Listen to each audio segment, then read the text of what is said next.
The Communist Manifesto by Karl Marx and Friedrich Engels. A spectre is haunting Europe, the spectre of communism. All the powers of old Europe have entered into a holy alliance to exorcise this spectre. Pope and Tsar, Metternich and Guizot, French radicals and German police spies. Where is the party in opposition that has not been decried as communistic by its opponents in power? Where is the opposition that has not hurled back the branding reproach of communism against the more advanced opposition parties, as well as against its reactionary adversaries? Two things result from this fact. One, communism is already acknowledged by all European powers to be itself a power. Two, it is high time that communists should openly, in the face of the whole world, publish their views, their aims, their tendencies, and meet this nursery tale of the spectre of communism with a manifesto of the party itself. To this end, communists of various nationalities have assembled in London and sketched the following manifesto, to be published in the English, French, German, Italian, Flemish, and Danish languages. 1. Bourgeois and Proletarians. The history of all hitherto existing society is the history of class struggles. Freeman and slave, patrician and plebeian, lord and serf, guildmaster and journeyman, in a word, oppressor and oppressed, stood in constant opposition to one another, carried on an uninterrupted, now hidden, now open fight. A fight that each time ended either in a revolutionary reconstitution of society at large, or in the common ruin of the contending classes. In the earlier epochs of history, we find almost everywhere a complicated arrangement of society into various orders, a manifold gradation of social rank. In ancient Rome we have patricians, knights, plebeians, slaves. In the Middle Ages, feudal lords, vassals, guildmasters, journeymen, apprentices, serfs. In almost all these classes, again, subordinate gradations. The modern bourgeois society that has sprouted from the ruins of feudal society has not done away with class antagonisms. It has but established new classes, new conditions of oppression, new forms of struggle in place of the old ones. Our epoch, the epoch of the bourgeoisie, possesses, however, this distinct feature. It has simplified class antagonisms. Society as a whole is more and more splitting up into two great hostile camps, into two great classes directly facing each other, bourgeoisie and proletariat. From the serfs of the Middle Ages sprang the chartered burghers of the earliest towns. From these burgesses, the first elements of the bourgeoisie were developed. The discovery of America, the rounding of the Cape, opened up fresh ground for the rising bourgeoisie. The East Indian and Chinese markets, the colonization of America, trade with the colonies, the increase in the means of exchange and in commodities generally, gave to commerce, to navigation, to industry, an impulse never before known, and thereby to the revolutionary element in the tottering feudal society, a rapid development. The feudal system of industry, in which industrial production was monopolized by closed guilds, now no longer sufficed for the growing wants of our new markets. The manufacturing system took its place. The guild masters were pushed on one side by the manufacturing middle class. Division of labor between different corporate guilds vanished in the face of division of labor in each single workshop. Meantime, the markets kept ever growing, the demand ever rising. Even manufacture no longer sufficed. Thereupon, steam and machinery revolutionized industrial production. The place of manufacture was taken by the giant modern industry, the place of the industrial middle class by industrial millionaires, the leaders of the whole industrial armies, the modern bourgeois.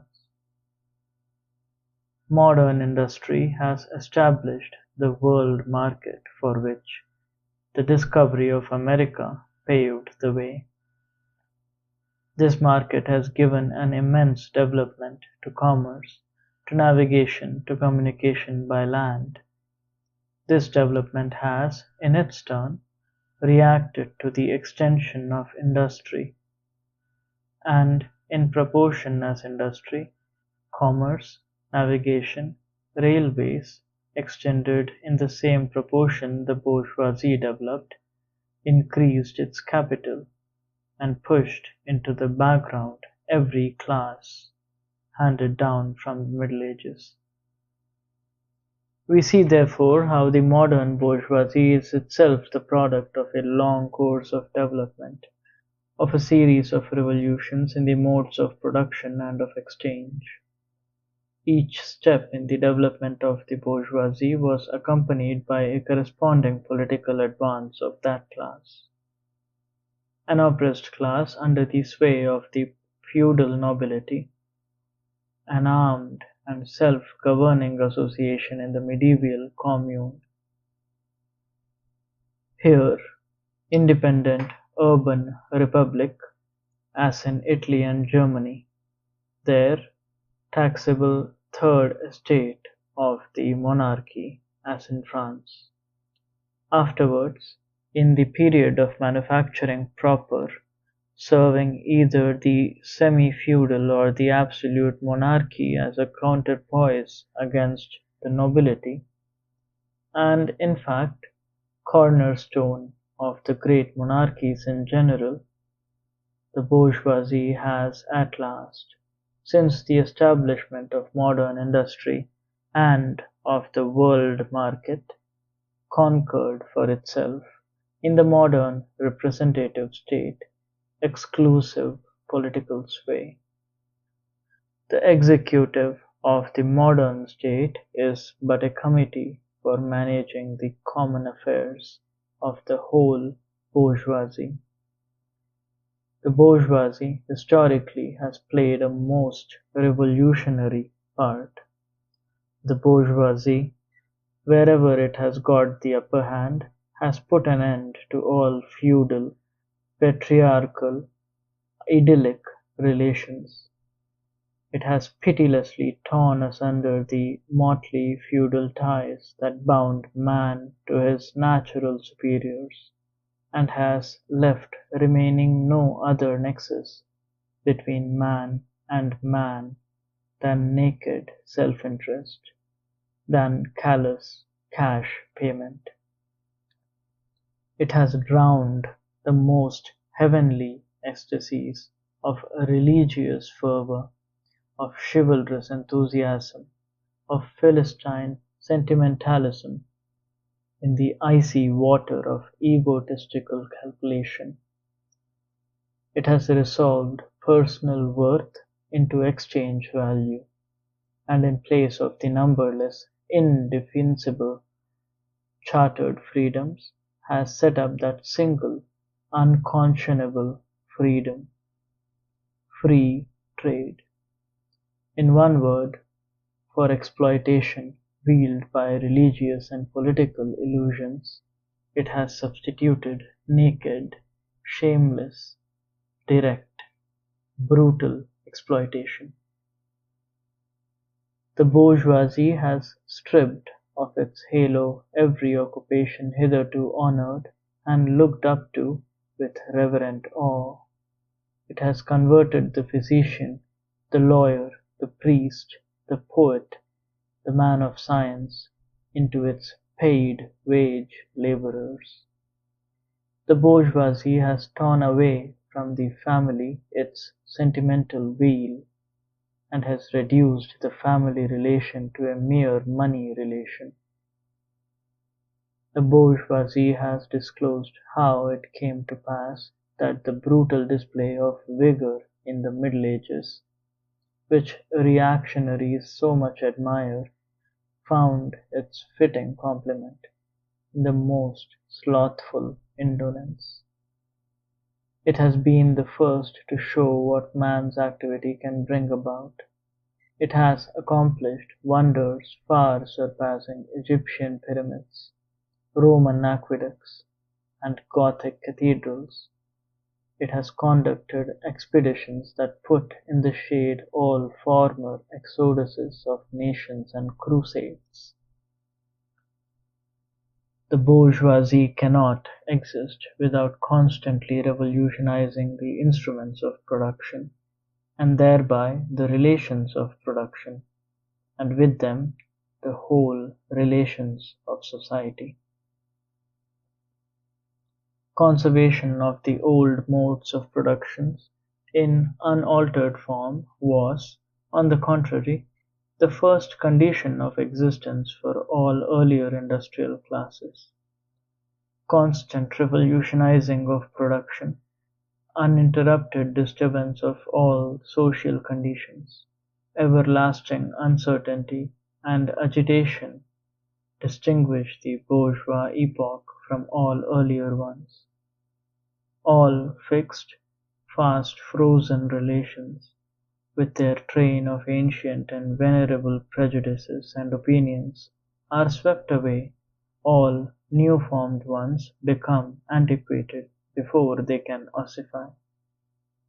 All that is solid melts into air, all that is holy is profaned, and man is at last compelled to face with sober senses his real conditions of life, and his relations with his kind. The need of a constantly expanding market for its products chases the bourgeoisie over the entire surface of the globe. It must nestle everywhere, settle everywhere, establish connections everywhere. The bourgeoisie has, through its exploitation of the world market, given a cosmopolitan character to production and consumption in every country. To the great chagrin of reactionists, it has drawn from under the feet of the industry the national ground on which it stood. All old established national industries have been destroyed, or are daily being destroyed. They are dislodged by new industries, whose introduction becomes a life and death question for all civilized nations; by industries that no longer work up indigenous raw material, but raw material drawn from the remotest zones; industries whose products are consumed not only at home, but in every quarter of the globe.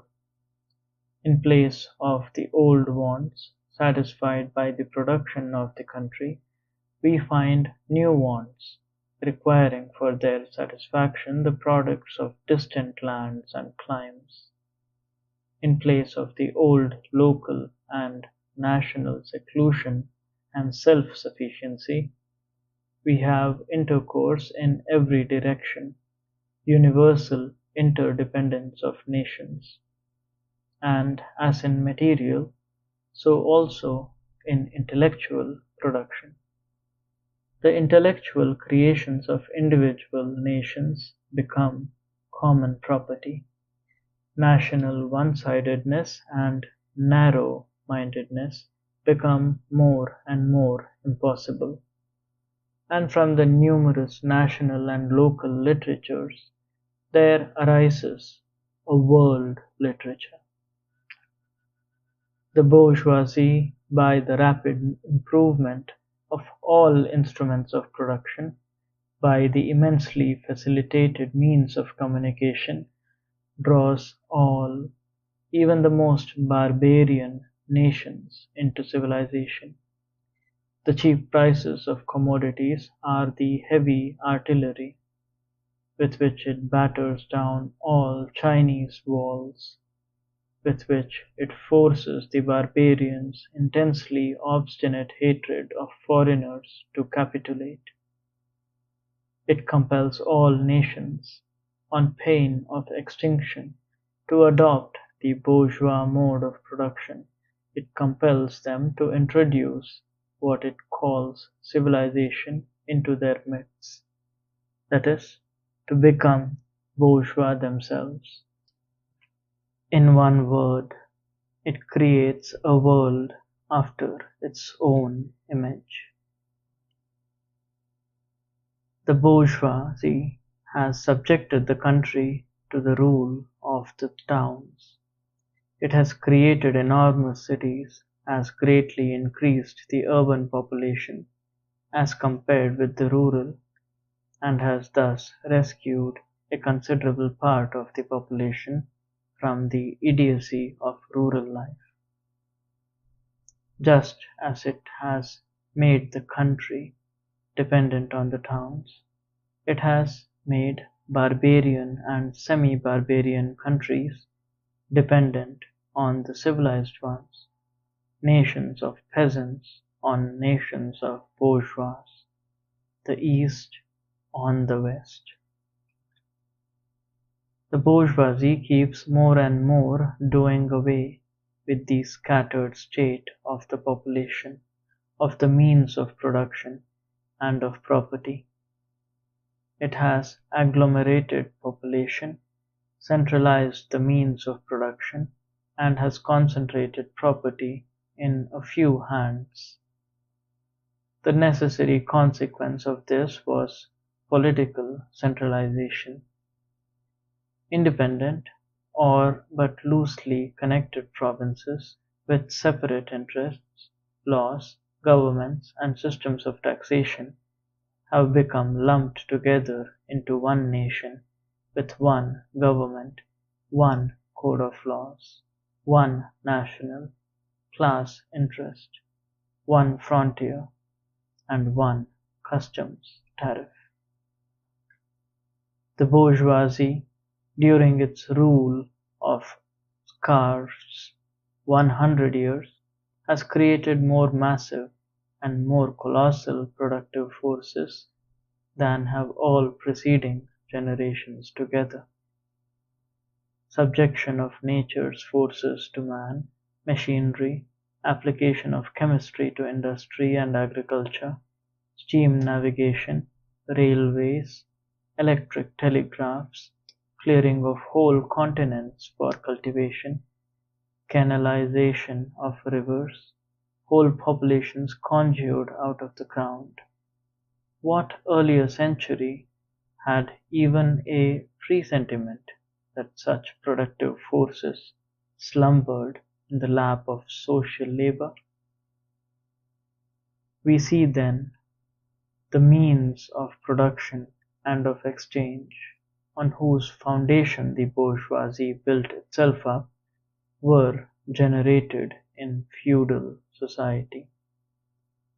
At a certain stage in the development of these means of production and of exchange, the conditions under which feudal society produced and exchanged, the feudal organization of agriculture and manufacturing industry, in one word, The feudal relations of property became no longer compatible with the already developed productive forces. They became so many fetters. They had to be burst asunder. They were burst asunder. Into their place stepped free competition, accompanied by a social and political constitution adopted in it, and the economic and political sway of the bourgeois class. A similar movement is going on before our own eyes. Modern bourgeois society, with its relations of production, of exchange, and of property, a society that has conjured up such gigantic means of production and of exchange, is like the sorcerer who is no longer able to control the powers of the nether world, whom he has called up by his spells. For many a decade past, the history of industry and commerce is but the history of the revolt of modern productive forces against modern conditions of production, against the property relations that are the conditions for the existence of the bourgeois and of its rule.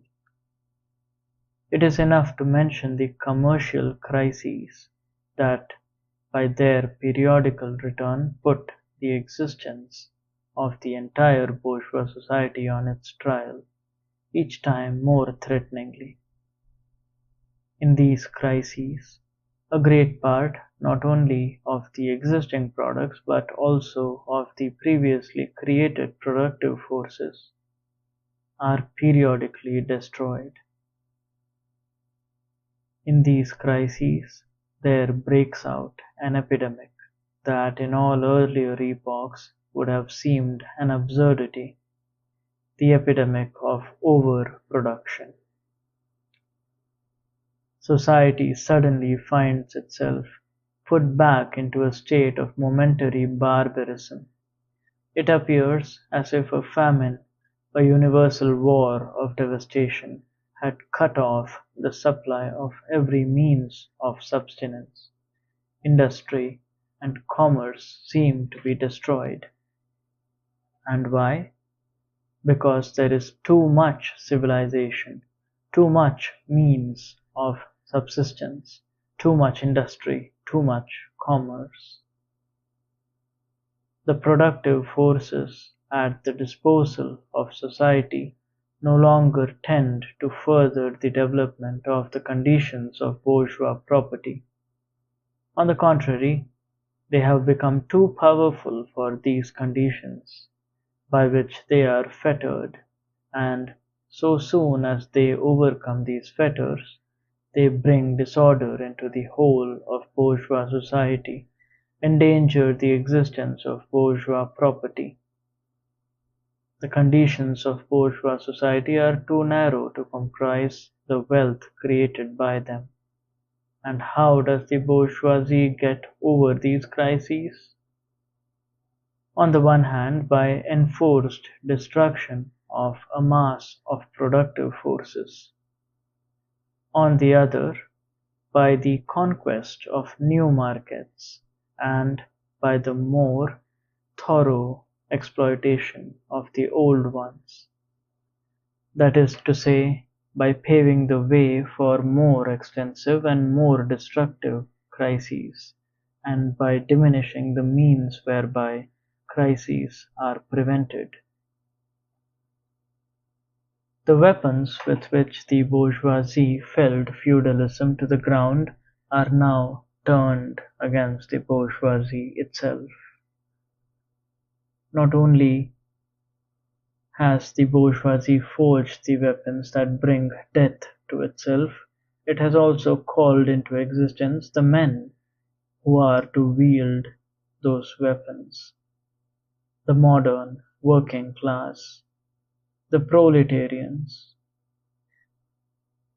In proportion as the bourgeoisie, that is, capital, is developed, in the same proportion is the proletariat, the modern working class, developed, a class of laborers who live only so long as they find work, and who find work only so long as their labor increases capital.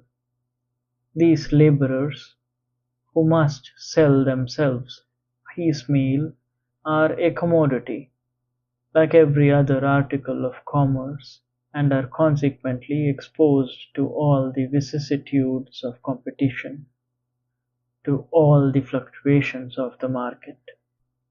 Owing to the extensive use of machinery and to the division of labor, the work of the proletarians has lost all individual character, and consequently all charm for the workman.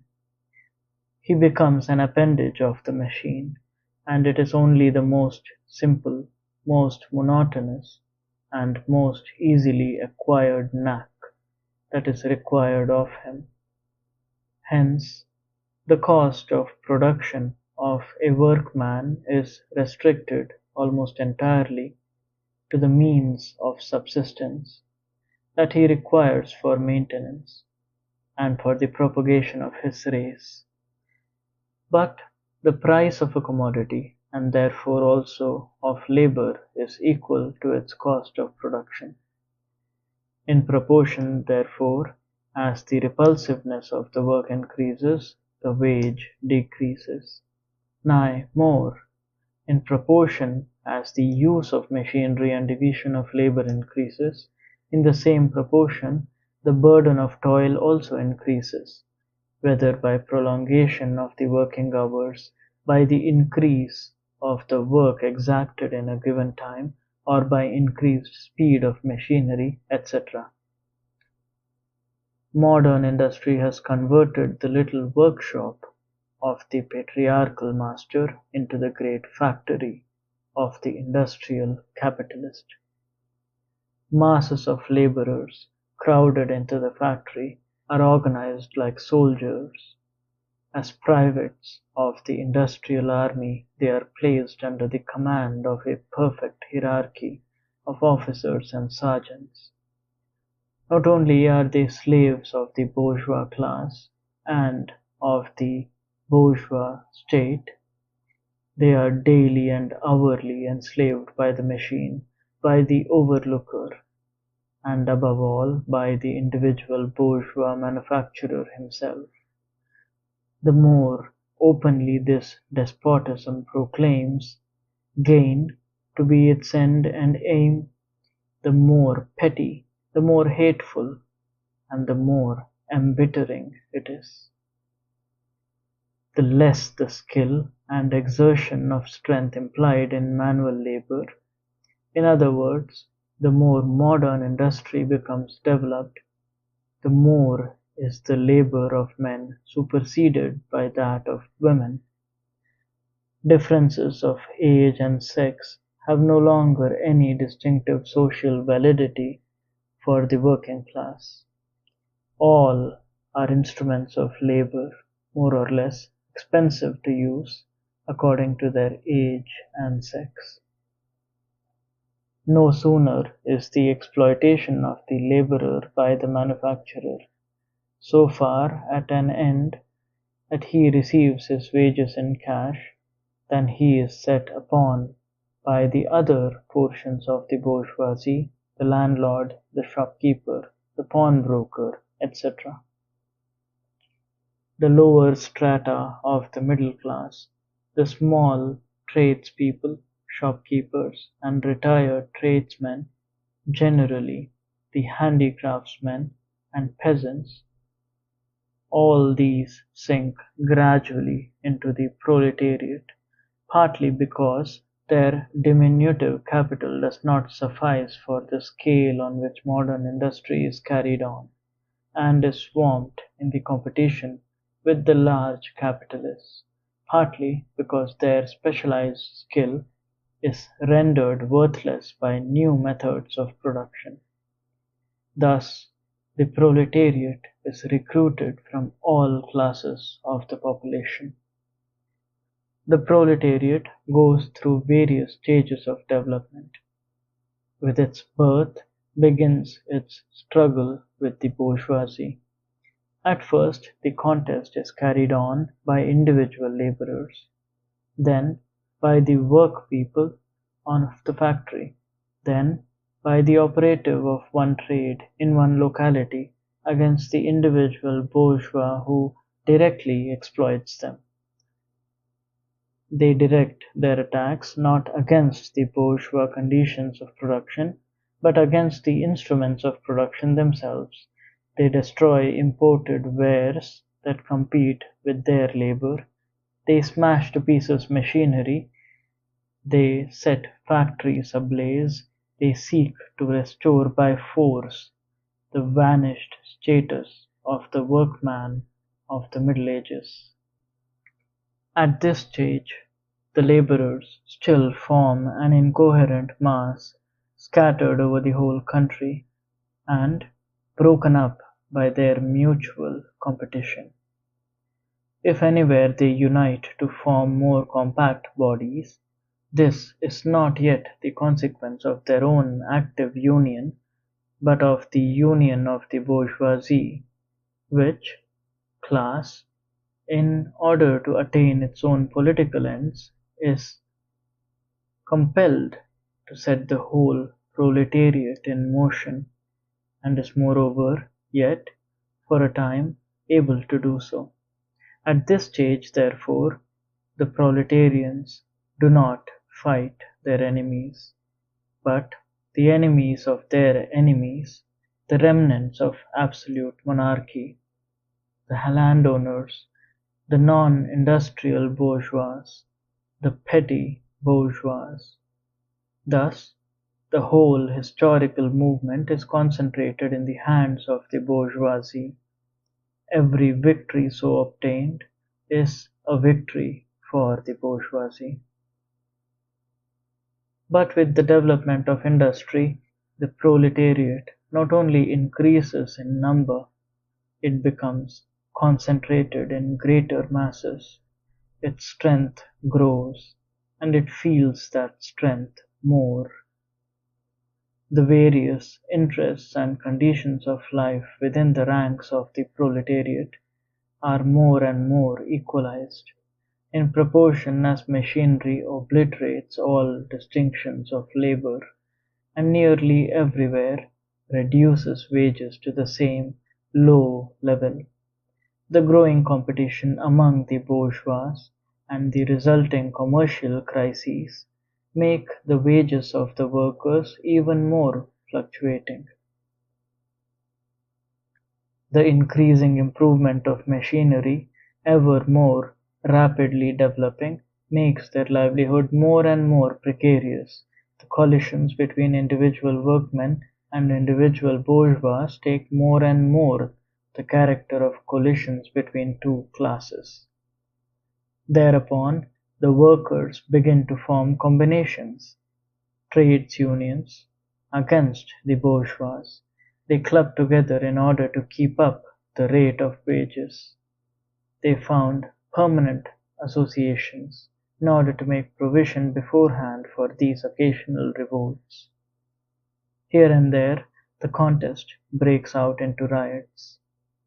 Now and then, the workers are victorious, but only for a time. The real fruit of their battles lies, not in the immediate result, but in their ever-expanding union of workers.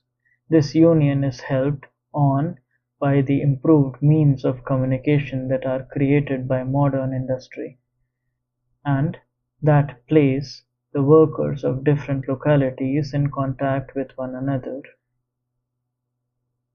It was just this contact that was needed to centralize the numerous local struggles, all of the same character, into one national struggle between classes.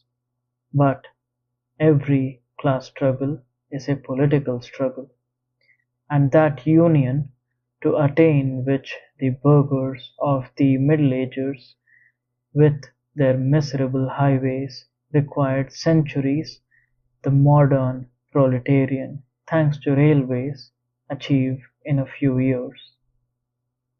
This organization of the proletarians into a class, and consequently into a political party, is continually being upset, again by the competition between the workers themselves.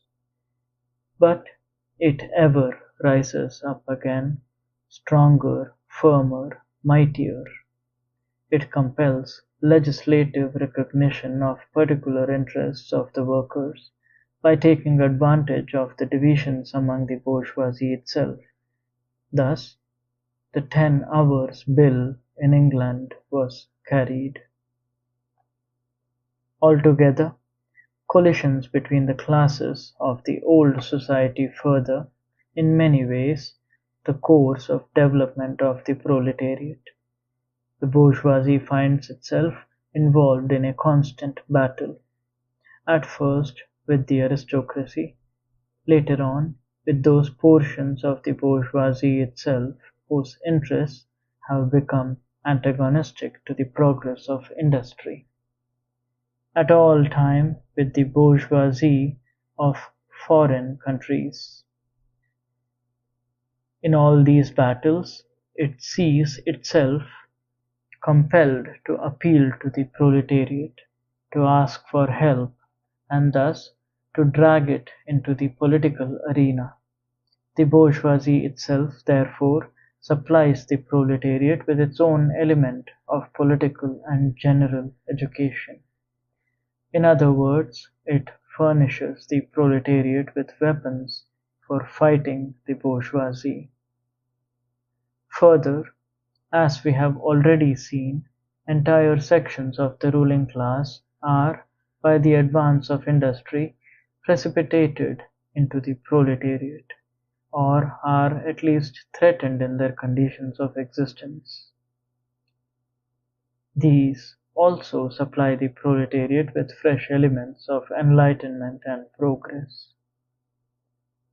Finally, in times when the class struggle nears the decisive hour, the progress of dissolution going on within the ruling class, in fact, within the whole range of old society, assumes such a violent, glaring character that a small section of the ruling class cuts itself adrift and joins the revolutionary class, the class that holds the future in its hands.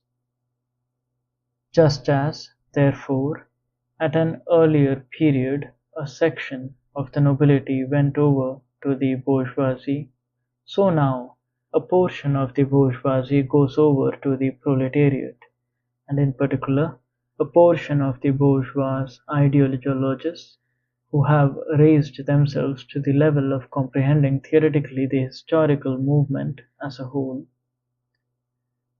Of all the classes that stand face to face with the bourgeoisie today, the proletariat alone is a really revolutionary class. The other classes decay and finally disappear in the face of modern industry. The proletariat is its special and essential product. The lower middle class, the small manufacturer, the shopkeeper, the artisan, the peasant, all these fight against the bourgeoisie to save from extinction their existence as fractions of the middle class. They are therefore not revolutionary but conservative. Nay, more, they are reactionary, for they try to roll back the wheel of history. If by chance they are revolutionary, they are only so in view of their impending transfer into the proletariat. They thus defend not their present but their future interests. They desert their own standpoint to place themselves at that of the proletariat. The dangerous class, the social scum, that passively rotting mass thrown off by the lowest layers of the old society, may here and there be swept into the movement by a proletarian revolution. Its conditions of life, however, prepare it far more for the part of a bribed tool of reactionary intrigue. In the condition of the proletariat, those of old society at large are already virtually swamped. The proletarian is without property. His relation to his wife and children has no longer anything in common with the bourgeois family relations. Modern industry labor, modern subjection to capital, the same in England as in France, in America as in Germany, has stripped him of every trace of national character. Law, morality, religion are to him so many bourgeois prejudices, behind which lurk in ambush just as many bourgeois interests. All the preceding classes that got the upper hand fought, sought to fortify their already acquired status by subjecting society at large to their conditions of appropriation. The proletarians cannot become masters of the productive forces of society except by abolishing their own previous mode of appropriation, and thereby also every other previous mode of appropriation. They have nothing of their own to secure and to fortify. Their mission is to destroy all previous securities for and insurances of individual property. All previous historical movements were movements of minorities, or in the interest of minorities. The proletarian movement is the self-conscious, independent movement of the immense majority, in the interest of the immense majority. The proletariat, the lowest stratum of our present society, cannot stir, cannot raise itself up without the whole superincumbent strata of official society being sprung into the air. Though not in substance, yet in form, the struggle of the proletariat with the bourgeoisie is at first a national struggle. The proletariat of each country must, of course, first of all settle matters with its own bourgeoisie. In depicting the most general phases of the development of the proletariat, we traced the more or less veiled civil war raging within existing society, up to the point where that war breaks out into open revolution, and where the violent overthrow of the bourgeoisie lays the foundation for the sway of the proletariat. Hitherto, every form of society has been based, as we have already seen, on the antagonism of oppressing and oppressed classes. But in order to oppress a class, certain conditions must be assured to it, under which it can, at least, continue its slavish existence. The serf, in the period of serfdom, raised himself to membership in the commune, just as the petty bourgeois, under the yoke of the feudal absolutism, managed to develop into a bourgeois. The modern laborer, on the contrary, instead of rising with the process of industry, sinks deeper and deeper below the conditions of existence of his own class. He becomes a pauper, and pauperism develops more rapidly than population and wealth. And here it becomes evident that the bourgeoisie is unfit any longer to be the ruling class in society and to impose its conditions of existence upon society as an overriding law. It is unfit to rule because it is incompetent to assure an existence to its slave within his slavery, because it cannot help letting him sink into such a state that it has to feed him instead of being fed by him. Society can no longer live under this bourgeoisie. In other words, its existence is no longer compatible with society. The essential conditions for the existence and for the sway of the bourgeois class is the formation and augmentation of capital. The condition for capital is wage labor. Wage labor rests exclusively on competition between the laborers.